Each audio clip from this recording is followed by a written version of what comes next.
All right, the positions of the moon and tides, spring tides and neap tides. Spring tides are when you have really high tides and really low tides, because the moon, of course, pulls on our tides, but the sun does too to some extent. And so when the sun and the moon are working together, when they're all in a straight line, that's when you have the spring tides.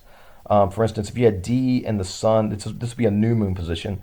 At the new moon position, if the sun and the moon were pulling together, most of the water would pull up on this side of the earth, but also on the back side of the earth as well. They pulled up on that center line where all the gravity is working down to pull it down towards this center.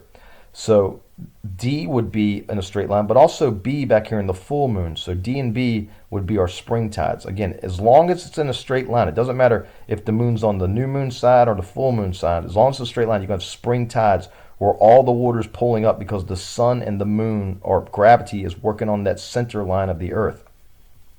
The neap tides, I like to say, is when the tides are knee high.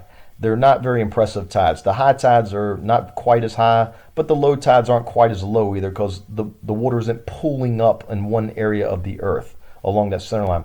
And that would be in position A and C, then the first and third quarter. This would be the first quarter down here.